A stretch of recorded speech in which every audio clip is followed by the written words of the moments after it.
protecting Main Street from Wall Street. It's time for Money Unleashed with Eric Johnson and Kyle Allyn. You have to have a plan where you know if the market's going to go up, what happens next. And you also have to have a plan where if it doesn't go the way you think, you know what you're going to do. It's time to put you back in control of your money. I'm not trying to predict the weather, which is kind of what we're talking about, right? It's predicting the stock market. I'm trying to build a better boat. This is Money Unleashed with Eric Johnson and Kyle Allyn. Welcome to the Money Unleashed podcast. I'm Eric Johnson, joined as always by Kyle Allyn. We are the vice presidents of Hoffman Financial Group. We bring you new episodes every Monday and Friday, so be sure to subscribe wherever you get your podcasts. There's a big debate about cash, right? Like you hear things like cash is trash, cash is king. Well, right now there's about $7.2 trillion that's in cash right now. That may seem good for people who are saving right now because you may not be getting 3 or 4% in your money market account.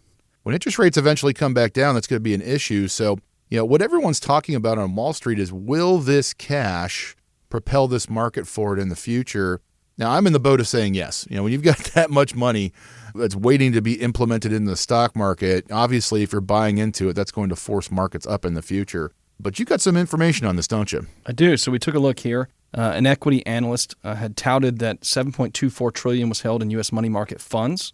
So this is a proxy for cash, right? So money market is a proxy for cash. Mm-hmm. Some of the money managers say they've kept more funds in reserve this year, and we're waiting for the uncertainty around the coronavirus and around things dissipating as far as the tariffs are concerned to be able to put the money back into the marketplace. On the flip side, we are seeing other money managers that are skeptical of the idea of wall of cash.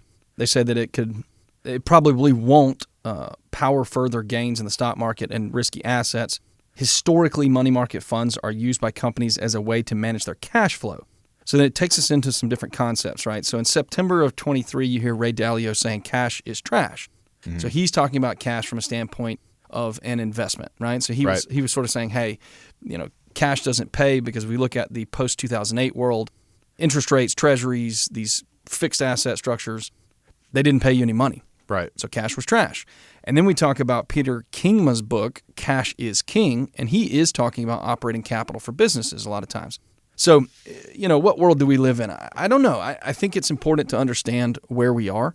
I think it's important to acknowledge how much money is sitting in cash. I mean, we really haven't seen these levels of cash in a really long time. So in 2008, we saw high levels of cash being held by clients, being held by the public, being held by investors.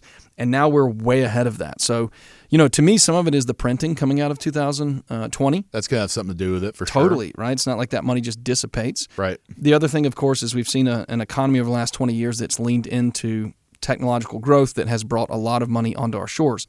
So I'm not exactly sure. One of the things I always talk about with clients is I'm not anti-cash.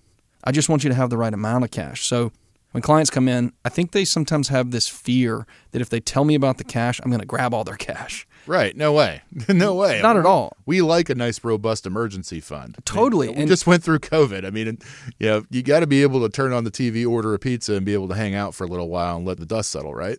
And not only that, I can only imagine how it must feel for a client that they've got this cash on the side to feel comfortable, to feel protected. They sit down with an advisor, and the advisor, with his grubby little hands goes, give me your cash. It's like, hold on, let's take a breath here. The cash exists mostly to make you feel better. Now, one of the things I talk about with clients is make sure you don't confuse cash with liquidity. Correct. Right? So a lot of times people have money sitting in something that is available but not making much in return when there are other things that are just as available but make 2 or 3 times the amount in return. So be very careful with your allotments into things like this. Be very careful with the sizes of your cash holdings. Generally for me, I have a rule, I'm going to say about 10%. So if you've got a $2 million portfolio, you've got $200,000 in cash, I hear you. On the flip side, from time to time, there are moments when you're about to buy something, whether it be a home or pay for a wedding or you've got a trip coming up and you've got a little cash reserve. And then the last thing I'll say about cash is be careful taking it from the wrong account. So a lot of times people don't think about cash from the process of taxes. Yep. And so when you get into retirement, you've got to make choices, 1, about your income levels, and then 2, about the accounts you take the money from, right? We've got Roth accounts that would be tax-free. We've got non-qualified accounts that would be taxed at capital gains, either short being income, long being 15%.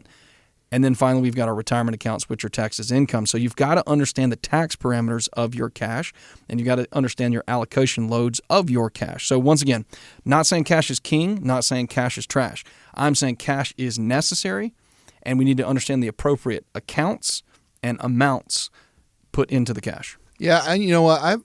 When I've had people come in and we discuss where their money is, I'd probably say 75% of people don't have any cash, right? Like people come in and they're fully invested, and I think that's a mistake. Like you always want to make sure that you have some. I'm in your boat, right? I don't think that cash is trash or king, but it's there, right? And what people don't understand is that in a professional sense, like we manage people's money. I enjoy red days. Like it blows people's mind when I talk about this with them. Like, listen, red days are great, and they're like, "What?" And I'm like, "Yeah, well, I mean that's when you can, get things on sale. It's when you can get things at a better price point because in the future you're going to make more money that way." And I run into this a lot, Kyle, when we do these portfolio X-rays, and it's oftentimes the people that are solely in a 401k, right? They're just dumping it in there. And they're fully invested. So when they do have a red day, they don't have any dry powder, if you will, to hop in and take advantage of this stuff, right? So cash can be a very handy tool to buy low and sell high. And I know everyone's heard that before, but you have to have the cash in order to do that. So that's a problem that I see. The other problem that I see is sometimes people have too much cash, right? And yes, I understand the affinity for it because it's the safest place you can possibly be. You lose your money the least fast when you're in cash, right? Because what's the main enemy to cash is inflation. So that's like a death by 1,000 paper cuts. However, while it's very comfortable being in the cash position, it's a very difficult spot to be in because if you plan on implementing that money in any sort of investment, you have to be right twice, right? You have to be out at the top and in at the bottom. That's virtually impossible to do. We were just talking about how difficult it is to time the market. So, oftentimes, unless it's like a huge black swan moment like a COVID, or like a bear market like 2022, I'm very reluctant to get people in lots of cash. And I know we see this quite a bit, and I know you've had some instances where people can like, get me all in cash. You're like, wait a second, hold on now. Like this is, we shut the world down for 4 months like we did with COVID? No. Is this, systemic risk like the banks are about to go out of business? No. Is this just policy change? Yes. Now's not the time to be all in cash, right? Well, and I like the old bucket method. Okay. So let's talk about it. What's that? If you're looking at your money, not all of your money is designed for today. Some of your money is designed for 5 years from now, and some of your money is designed for 10 years from now. If you looked at your money, let's say you had, $600,000, and you decided that you were worried about the stock market and you wanted it all in safety. Okay, so let's just say that not all $600,000 is necessary. Let's say you've got Social Security and a pension that's giving you $4,000 a month, and you're taking $1,000 out of the $600. So totally appropriate, less than 5%. You're not taking a ton of money out of the account. Right. So if you were to work with an advisor, I would put that into 2 buckets. You've got your short-term bucket. Yep. Let's call it $300,000-400,000. Right. So you've got $400,000 sitting there to be able to distribute you your $1,000 a month, to be able to supplement your income, to be able to get you through retirement. But on the other side, you've got a small piece, $200,000, that's invested out in the marketplace. Had you left it in cash, I get it. Right now, treasuries are making 4%. 20 years later, say you're 60, I'm going to run you to 80. You're at $440,000 on that $200,000 investment. However, had you just bought a relatively unproductive equity account, so the stock market itself is averaging around 11-12%. Let's say you bought something that was less volatile than that, but it was unproductive. So now you're making an 8% return. So instead of making 4, you're making 8. Now you're in a position where your $200,000 becomes $932,000. I'm going to say it again. If you left that small bucket of $200,000 sitting in a 4% returning investment vehicle, if you just moved it over to something that made 7-8% return, you have almost $1 million there. So not only are you hurting yourself in the future, not only are you limiting your legacy, but you are literally giving up hundreds of thousands of dollars that is standing right there in front of you that is very easy. Because a portfolio that has $600,000 in it and only $200 is invested in equities is not a very volatile portfolio. No, not at all. And once you see the buckets, once you see that 400 is here to keep me getting paid, keep me safe, and I'm going to keep my eyes on the 400, and then you just ignore the 200. Pretend, I get it, you're 60, but that 200, that other bucket, that growth bucket, it's not 60 with you. It's going to the next generation. It's going to the future you. It's 40. it's 30. It might even be 20. Yep. And once you can see it that way, once you can understand it from that method, you're going to be able to leave your income bucket there to distribute you what you need. And then on the other side, you're going to be able to get more aggressive with your growth assets, and that's going to put you in a very powerful position. Yeah, and you know what? That's something that I'd like to point out that you just mentioned, and I've been harping on this for a very long time, is when you get closer to retirement, it's a different perspective, guys. Like when you're working and you're saving and accumulating, it's about growth, and everyone loves growth, and it doesn't ever go away. Just, what level of growth are we receiving? When you get close to retirement, it's more about retention and income. When you've taken care of the defensive portion of your portfolio and the income portion of your portfolio, yes, you need to have some money that's in the equities in the stock market, but you don't necessarily need to touch it. And why is that important? Well, because when you get your defense and your income taken care of in retirement, you defeat the time enemy, right? Because the time enemy is, how do I pay my bills every month? Once that's satisfied, the money that you have over in the stock market, you can be as aggressive as you want to, right? Because you can invest like you're 40 again.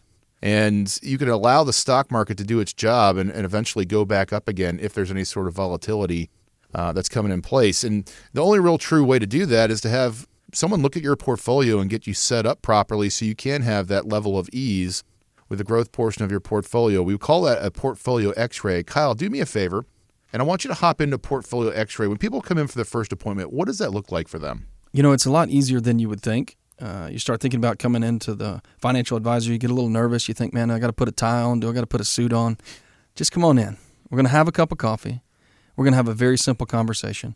We're going to go through a portfolio x-ray that talks to you about the performance, both on the upside and the downside of your accounts. We'll walk you through what your accounts cost you, so from a fee structure standpoint. And then really we'll focus in on whatever it is that you want to discuss. I say in every one of my first meetings with prospective clients, how can I help you? That's right. It's an a la carte process. There is nothing cookie cutter about a retirement plan, right? And the reason why I say that is because everybody's a little bit different. Not everybody has the same sprained ankle. Not everybody has the same life experiences or spending habits or portfolio size. And, it really doesn't matter. What matters is how you want to live your life and what type of income you can create for yourself. And that's precisely why we talk about making sure you have your income taken care of properly in retirement, because that frees everything else up. I can't stress how important income generation is. And the only true way to get this put together for you is making sure you have someone take a look at this and set it up for you properly in retirement. Here's the best part. We do this for you on a complimentary basis. That first meeting, there's no cost to do this, and we do a deep dive into your portfolio and let you know where you're at. Now, if you wish to come back for a second meeting, also at no cost, we'll put together a plan for you that's going to show you how to get to that space where your income is taken care of and you have the proper portfolio to grow also in retirement too, which most people don't understand you can do. Kyle, really quick, what goes into a full financial plan? So step one, we've got to talk about growth. We've got to make sure that plan can outpace inflation. Step two is protection. What's going to happen when the market goes down? Step three is income, right? Income. In retirement, this is the key to the portfolio. Then we're going to look at Social Security, and we're going to finish it with taxes. So we're going to round out a full financial plan. If you've never completed this before, if you've wanted to have this done, we'll get it done for you. That's one of the best 30-second synopsises of what a full financial plan should be. Thank you for saying that. Give us a call. Let's get this on the books today. 404-640-5511. That's 404-640-5511. Or you can find us online at unleashyourmoney.com.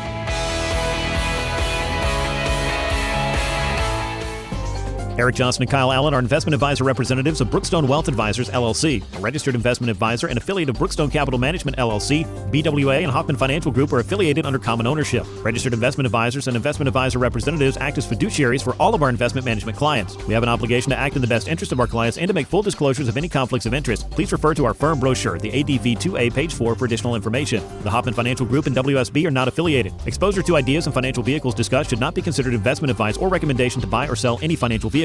This information should not be considered tax or legal advice. Individuals should consult with a professional specializing in the field of tax, legal, accounting, or investments regarding the applicability of this information for their situation. Any client experiences discussed during the show are unique to that client. They are not meant to imply or suggest you will experience the same results. Past performance is not a guarantee of future results. Investments will fluctuate and when redeemed may be worth more or less than when originally invested. Any comments regarding safe and secure products and guaranteed income streams refer only to fixed insurance products. They do not refer in any way to securities or investment advisory products. Fixed insurance and annuity product guarantees are subject to the claims paying ability of the issuing company and are not offered by Brookstone. Index or fixed annuities are not designed for short-term investments and may be subject to caps, restrictions, fees, and surrender charges as described in the annuity contract. Please refer to our firm brochure, the ADV2A Item 4, for additional information. Hoffman Financial Group is not affiliated with or endorsed by the Social Security Administration or any other government agency. Insurance licensed in Georgia, number 163546.